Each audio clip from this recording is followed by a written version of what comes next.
नमस्कार नीमच, मैं हूं दीपक खताबिया और आप देख रहे हैं MP44 न्यूज़। इस वक्त हमारी टीम पहुंची है भातोमादा क्षेत्र में और यहां पर कांग्रेस प्रत्याशी दिलीप गुर्जर अपना तूफानी जनसंपर्क कर रहे हैं। उनके साथ तमाम कांग्रेस के नेता लोग हैं, जितने भी लीडरशिप है, पूर्व विधायक से लेकर तमाम कार्यकर्ता उनके साथ में हैं और एक कांग्रेस की बड़ी फौज उनके साथ घूम रही है। हम बात करेंगे कि इस बार 2024 का चुनाव किस ओर जाएगा, क्या कहना है। 2024 का चुनाव निश्चित रूप से मंदसौर संसदीय क्षेत्र से दिलीप सिंह जी गुर्जर अच्छे मतों से जीतेंगे। हम लगातार पूरे क्षेत्र में घूम रहे हैं और पूरे क्षेत्र में परिवर्तन की लहर है। लोगों में कांग्रेस की नीतियों के प्रति काफ़ी उत्साह है। हमारे जो सांसद हैं 10 साल से उनकी निष्क्रियता की वजह से भी किसान क्षेत्र के लोगों में रोष है। दिलीप सिंह जी गुर्जर की उम्मीदवारी के बाद किसान वर्ग में और आम वर्ग में एक उत्साह का वातावरण है और निश्चित रूप से आने वाली 13 तारीख को हमारे लोकसभा के प्रत्याशी दिलीप सिंह जी गुर्जर अच्छे मतों से जीतेंगे और केंद्र में भी इंडिया गठबंधन की सरकार बनेगी। जैसे कि आपने कहा कि दिलीप सिंह गुर्जर भारी मतों से जीतेंगे, लेकिन देखा गया है कि लोकसभा चुनाव की हम बात करें तो क्या कांग्रेस के पास में नीमच मंदसौर में कोई प्रत्याशी था जो नागरिक लाना पड़ा। नीमच से भी कई नाम उभर के आए थे, उसमें एक नाम आपका भी था। कांग्रेस एक बहुत बड़ा राजनीतिक दल है और निश्चित रूप से राजनीति में लंबे समय से कई लोग काम कर रहे हैं, तो स्वाभाविक है कि नाम दावेदारी में उभर के भी आते हैं। लेकिन पार्टी हाईकमान सारे बिंदुओं को सोच समझ के निर्णय लेता है।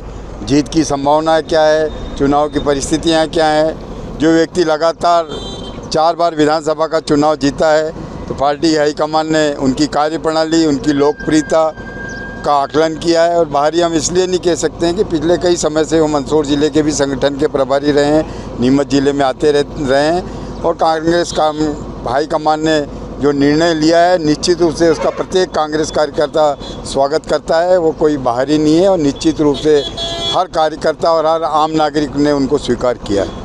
सुधीर गुप्ता अपने भाषणों में पूरे संसदीय क्षेत्र में घूम रहे हैं। उनका कहना है कि जो काम 70 साल में कांग्रेस ने किया वो काम भाजपा ने 10 साल में पूरे कर दिए हैं। क्या देखते हैं हम। निश्चित रूप से सुधीर गुप्ता जी की कुछ बातों से तो मैं सहमत हूँ। पहले अफीम के पट्टे के किसानों से पट्टों के नाम पे कभी भ्रष्टाचार नहीं होता था, जो इनके कार्यकाल में चालू हो गया। कभी भी पिता की मृत्यु हो गई और बेटे के नाम पे पट्टे का नामांतरण विभाग में होना है, आप पता कर लो गांव-गांव में जितने नामांतरण हुए 20,000 से 25,000 रुपये की रिश्वत। कांग्रेस के समय में एक आवेदन पे नामांतरण हो जाता था। ये इनकी उपलब्धि है। 70 साल में हम ये सब चीज़ें नहीं कर पाए, ये सुधीर गुप्ता जी की बहुत बड़ी उपलब्धि मानी जाएगी। 10 साल सांसद रहने के बाद भी कई गाँवों में आज भी हम घूम रहे हैं, आज तक एक बार भी नहीं गए, ये भी उनकी बहुत बड़ी उपलब्धि है। 80% गाँव ऐसे हैं कि सांसद निधि का एक भी रुपया उनका नहीं पहुँचा है। 10 साल में सांसद को इतनी राशि मिलती है और बड़े बड़े गाँवों में भी सांसद निधि नहीं पहुँची है, ये उनकी उपलब्धि है। कांग्रेस निश्चित रूप से 70 साल शासन किया, सब भ्रष्टाचार रहित प्रशासन देते थे और समान रूप से पूरे क्षेत्र का विकास होता था और भ्रष्टाचार पे अंकुश लगता था। ये दोनों में अंतर है।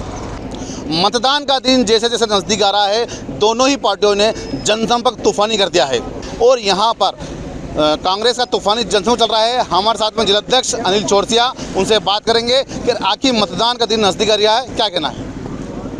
कांग्रेस का तूफानी जनसंपर्क प्रारंभ हो चुका है और आप देख रहे हैं कि जो बीजेपी ये कहा करती थी हम 5 लाख से जीत रहे हैं, 6 लाख जीत रहे हैं, वो आज वो बीजेपी के लोग कह रहे हैं यार बड़ी टक्कर है। तो हमने 5 लाख वोट कवर करे कि नहीं करे। तो ये क्या लगता है, टक्कर ही रहेगी क्या, वोट पोलिंग बूथ तक भी जाएंगे लोग। अरे जब हम टक्कर पे आ गए हैं तो पलटा भी खिला देंगे। देखा गया राजस्थान की बात करें, छिंदवाड़ा की बात करें तो वहाँ वोटिंग परसेंट कम जा रहा है। ये वोटिंग परसेंट किस और कम जा रहा है। क्या हो रहा है कि भारतीय जनता पार्टी ने एक बहुत बड़ी गलती करी है कि उसने कांग्रेस के जो लोगों को दल बदल करवाया, उससे क्या होगा कि जो कांग्रेस के लोग भारतीय जनता पार्टी में गए तो जो भारतीय जनता पार्टी का जो कार्डर बेस है वो चुपचाप बैठ गया और वोटिंग परसेंटेज कम होने का कारण यही है कि वो लोग वोट डालने नहीं जा रहे। देखा गया है कि सुधीर गुप्ता अपनी सभाओं में कह रहे हैं कि अगर कांग्रेस सरकार आई तो विरासत टैक्स जाएगी, आम जनता की जो आधी संपत्ति है वो सरकार ले जाएगी। 70 साल में तो विरासत में कुछ हुआ नहीं है और कांग्रेस 70 साल का इतिहास देखो, अगर 1947 की आज़ादी में भारतीय जनता पार्टी का एक भी स्वतंत्रता संग्राम सेनानी नहीं है। कांग्रेस ने तो हजारों लाखों सेनानी दिए हैं। विरासत की बात पंडित जवाहरलाल नेहरू ने इलाहाबाद का जो आनंद भवन है वो दान करा। 1971 के पाकिस्तान और भारत के युद्ध में इंदिरा गांधी ने सारा सोना दान करा। तो और फिर इसके बाद अगर आप देखें तो इंदिरा माँ ने बलिदान दिया, 5-5 गोली सीने पे खाई।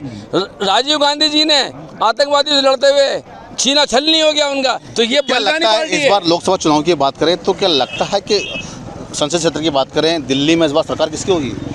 सरकार 100% इंडिया गठबंधन की बन रही है और राहुल गांधी प्रधानमंत्री बनेंगे। हमारे साथ में युवा नेता भानु प्रताप राठौर भी उनसे बात करेंगे। कांग्रेस और भाजपा दोनों युवाओं की बात कर रही है, आप भी युवा हैं, लेकिन देखा जाए राजस्थान और छिंदवाड़ा की बात करें तो वहाँ वोटिंग परसेंट कम हुआ है। ये वोटिंग परसेंट किस ओर जाएगा? देखिए, जो वोटिंग परसेंट कम हुआ है ये वही लोग हैं जो मोदी से नाराज़ हैं। और नीचे नीमच की बात करें, नीमच मंदसौर ज़िले की हम, तो हमारे जो सेती सांसद हैं सुधीर गुप्ता जी पिछले 10 साल से लगातार निष्क्रिय रहे हैं और जनता, नीमच ज़िले की जनता के साथ उन्होंने हमेशा श्रोतालायक व्यवहार किया है। नीमच ज़िले की योजनाओं को योजनाओं को दूर किया गया है नीमच ज़िले से। तो नीमच ज़िले की जनता इस बार उनको सबक सिखाने का मन बना चुकी है और जनता वोट में इसमें कांग्रेस को जिताने वाली है। देखा गया है कि सांसद जी अपनी सभाओं के अंदर, नुक्कड़ सभाओं में एक शब्द कह रहे हैं कि कांग्रेस सरकार आई तो विरासत टैक्स ले आएगी, विरासत कर ले आएगी, आपकी संपत्ति का आधा हिस्सा कांग्रेस सरकार ले जाएगी। क्या कहना है? देखिए, कांग्रेस 60 साल सत्ता में रही है, आज तक अभी ऐसा कोई टैक्स लगा नहीं है। और ये बीजेपी का काम है कि झूठ बोलो, जोर से बोलो और जनता को गुमराह करके वोट लो। यही वो काम कर रहे हैं और जनता को गुमराह करने की कोशिश कर रहे हैं, लेकिन जनता ऐसा समझती है, उनकी इन बातों में नहीं आने वाली है। 4 बार के विधायक हैं नागदा के दिलीप गुर्जर और इस बार नीमच मंदसौर से चुनाव लड़ रहे हैं। क्या लगता है कि दिलीप गुर्जर कितना टक्कर दे पाएंगे सुधीर गुप्ता को? बिल्कुल जोरदार टक्कर दे रहे हैं और चुनाव भी जीतेंगे। वो 4 बार विधायक रहे हैं नागदा खाचों से।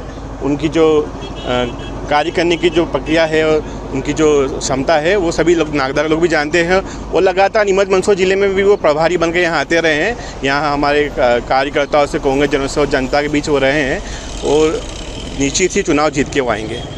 क्या लग रहा है अब दिन नज़दीक आ गए हैं, 13 मई को वोटिंग होने वाला है, आज 3 मई हो गए हैं। जैसे जैसे दिन नज़दीक आ रहे हैं दोनों ही पार्टियों के तूफानी जनसंपर्क जोर शोर से चल रहे हैं। बिल्कुल, काफ़ी अच्छा कांग्रेस का जनसंपर्क चल रहा है। सभी जनता हमारे उम्मीदवार का बहुत खुशी के साथ स्वागत कर रही है और जनता पूर्ण मतदान उनको करेगी आने वाले 13 तारीख को और सरकार हमारी कांग्रेस की बनेगी। तो ये थे हमारे साथ में तमाम जो कांग्रेस के नेता हैं, पूर्व विधायक है, जिन्होंने साफ कहा है कि आने वाली जो 13 मई है उस एक बार फिर लोकसभा क्षेत्र के अंदर और लोकसभा के जो हमारा विधानसभा लोकसभा क्षेत्र है हमारा और दिल्ली के अंदर कांग्रेस सरकार आएगी और प्रत्याशी भी कांग्रेस जीतेगा। खैर, ये तो आने वाला वक्त बता पाएगा कि सांसद कौन होगा और प्रधानमंत्री कौन। आप देखते रहिए MP44 न्यूज़।